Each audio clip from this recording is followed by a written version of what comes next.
This jagoff totally blocked me in here tonight. If I had to leave, I won't be able to go. So last night the voltage was fine. Everything was like 12, I think it was down to 12.4. Running the refrigerator just fine. I had the little diesel fired heater going in the back, so I was running the fan for that. And then it just went pop, and everything was off. This meter here would only read 0 volts. The inverter wouldn't even turn on. It wouldn't even pass through. If I plugged it in and tried to turn the charger off on it, it wouldn't even let the 110 side pass through it. I threw a charger on the batteries for 30 seconds. The inverter recognized the charge voltage and then activated, and then I was able to turn the charger off on the inverter, and now the inverter pass-through side is working from the generator. I threw it on the charge for a few minutes just to see what it was going to do. They came up to like 12, the charge rate was like 13, high 13s, but the instant I turned off the charger, within 15 to 20 seconds it dropped down to this 8.8 volts, and then it's been hanging out there at that voltage with no charger on it for the last probably 2 hours, but nothing would work at all. I had nothing, no power anywhere. Everything was 0, 0, 0 on everything. So I don't understand how the battery voltage could drop to 0 instantly. And it's not like there's a breaker or fuse blown, because I have my diesel fired heater. That thing is actually just directly wired to the batteries, and the LED display wouldn't even display. But now at 8 volts, it is still displaying. It's saying warning, low battery voltage on. It's got the battery light flashing and an E1 or something, but at least it's lit up. It wasn't lit up at all before. And this, it would display 0, but it was like really faint. Like there was no, like it wouldn't light up the way that it is right now. But again, after like 5 minutes on the charger, then it did that. So I think there's just a bad cell in there now too, from what that solar charger did. Not really sure. I'm gonna go disconnect half the battery bank and see if I can eliminate which battery it might be. I'm at Walmart. I can go buy a few new batteries and just remove everything and just put a temporary bank with a couple of Group 31 start batteries in there, just so I can run my water pump, because right now I have no water pump. I can't run the propane furnace, nothing. So we were really cold last night. It's 31 degrees out here right now. So anyways, I'm gonna go disconnect some of the batteries and see if I can figure out what's going on down there. I disconnected 4 batteries. As soon as I disconnected the 4 batteries, that's the voltage that I'm showing. So there must be something wrong with one or more of those 4 batteries that I just disconnected. I'm gonna go ahead and turn the charger back on and see what happens. That's a promising sign though. There was no charging added to that. It was just a matter of disconnecting 4 batteries and the voltage went up. So it's gotta be a bad cell on one of those batteries. Well, I can actually use the propane furnace again now that we actually have 12 volts inside the bus here. So we'll be able to run that and warm things up. It got really cold last night, but I didn't want to go out and mess with the batteries. I just left them disconnected. But yeah, removing those 4, it's got to be one of those 4. Those are 4 6 volts. I can't, it's hard for me to disconnect 2 of them right now the way that they're wired in there to figure out which 2 it is. I'll wait till my next destination and I'll get to it. But at least I've got 12 volt power again on the house side. That one that says tail? Yes. Okay, turn it off. Nope. Okay.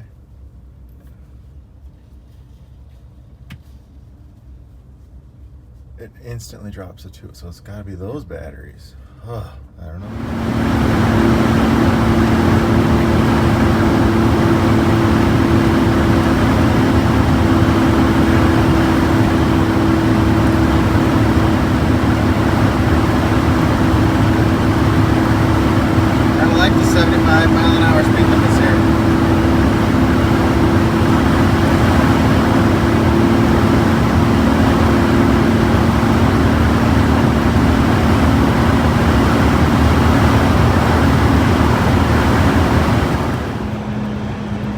Well, I stopped here and we're about 100 miles from Seabrook, Texas. I'm going to turn off my heat valve I can close this one little valve right here.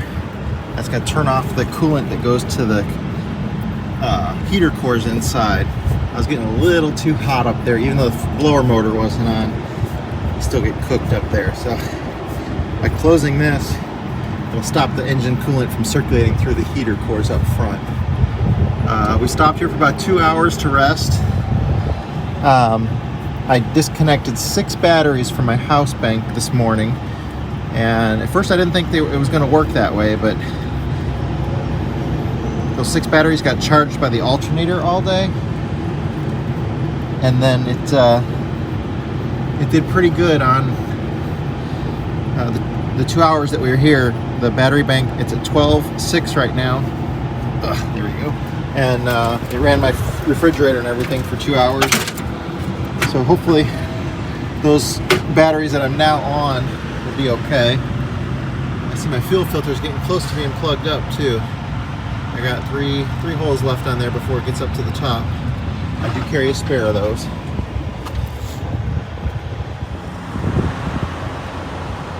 There's Lenny, chillaxing at the rest stop.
different from mine, and so his 1 year older than mine.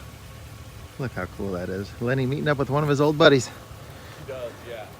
Yeah, That was a kind of he a was driving it, yeah. tight parking spot. Yeah, he does. He did all his,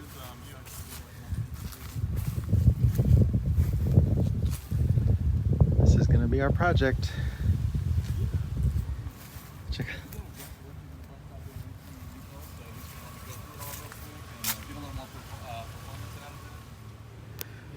Lenny getting up and close with the palm tree.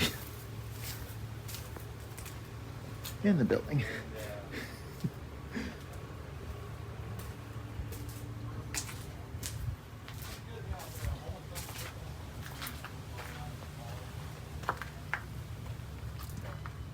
Whew, that thing's got some caked on oil grease on there. You'll see it more tomorrow. It's getting dark out. It's sunset here.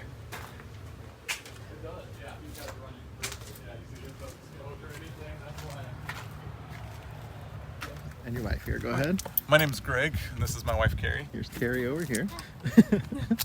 And this is a This is a 1948. 1948, yes. Silversides. You know its history, like where it came from or anything? No, we actually were trying to pull up the history on it. We are curious about it. Okay, we have that list on our website. I like You can the. see, like I said, we're slowly in the process here and making it nice. Oh, We need to do something different on our door. I like your rattles shades. sometimes. Yeah. It depends on the weather. So when it gets colder, you can hear it rattle more. And I'm always like hitting it. Like, Am I okay to walk on your tile? Oh, yeah, go I right feel like ahead. my shoes are dirty. Oh, it's okay. Yeah, go for it. Wow. Is this marble or is it like a No, it's fake like marble? it's a composite. Yeah. Oh, okay. it's, It looks like marble. Yeah, something that's supposed to just be bulletproof. So. I love what you've done with the counter here, using a antique. Yeah, we did. Yeah, so we're actually pretty close to the time era of the bus. So. That is cool. And I built these bunks. I've got 2 girls, and so I built the bunks for the girls. We're gonna do a little rock climbing wall to get up there. The design and the openings very modern. I like it. How old are the girls? 11 and 13. Awesome. It's a good age. So we're gonna have a shower. Yeah, it'll be a shower on the one side, and then we've got a Nature's Head composting toilet that'll go on the other side. Got it. I got some friends that have those, and I have seriously considered going Putting with in it there. Yeah, just get rid of the black tank. because it's a pain in the butt having the Yeah. black tank. The back's still in her way. So And I are you- can are you pull it just- apart a little bit so I can access Are you it. putting a full size bed here then? It's Is a that queen. that is gonna be a queen? Yeah. it's Okay. a queen in there. So we had our queen up against the wall, which I built my wall out an inch further than what you did to just have more insulation in it. Yeah. But we didn't have that much walk room on the side, I didn't think. But yeah, that's gonna be nice. Oh, you guys are doing a great job. How long have you had this bus? A year. Excellent. Did you see this, Kelly? This is beautiful. Oh, I love that.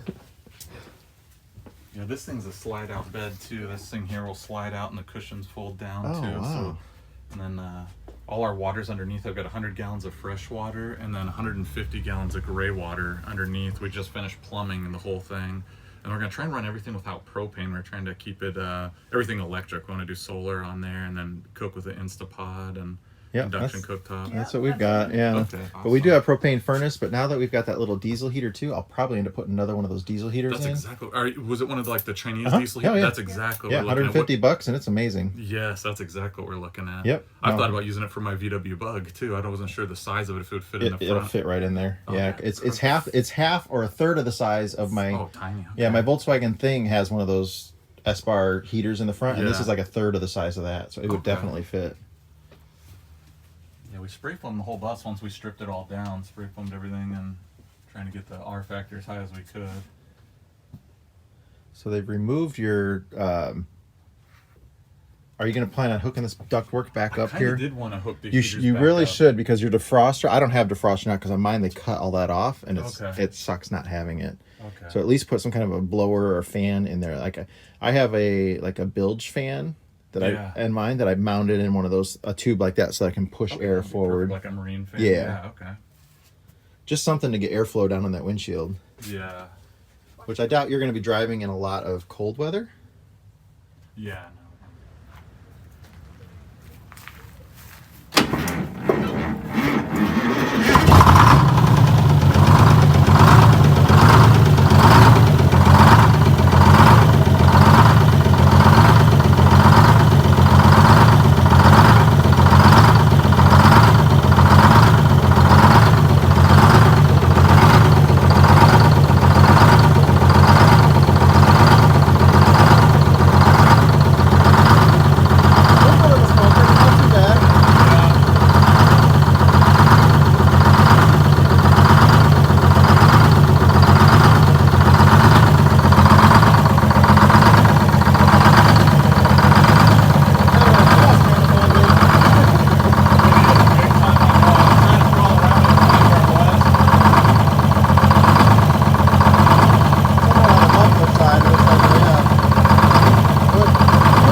cleared the mosquitoes out now. Yes. So you should be good.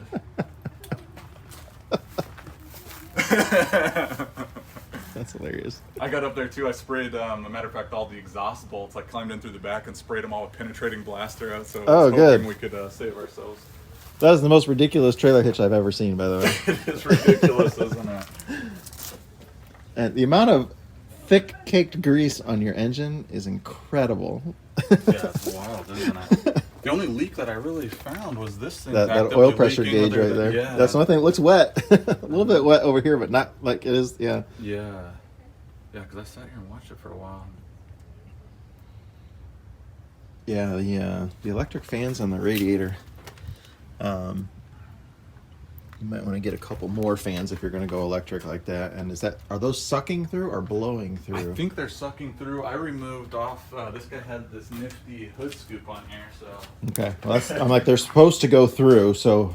Yeah, this guy had a scoop here, and I thought it's probably restricting airflow, honestly, because you can see how low profile it is. Yeah. I was thinking, especially sitting at stops, but. Yeah, you might even be able to mount more fans on this side that blow through. Okay. Because if you're going to go with electric, you're going to need more, I think, than what More you have fans. there. And I'm going to say you've got some pretty big injectors in there, would be my guess, but we'll find out tomorrow. Yeah, like I said, it goes good. Like, I was surprised when me and my wife, because I had her follow me when I was driving back, and I was doing 65 no problem until I hit that one huge bridge.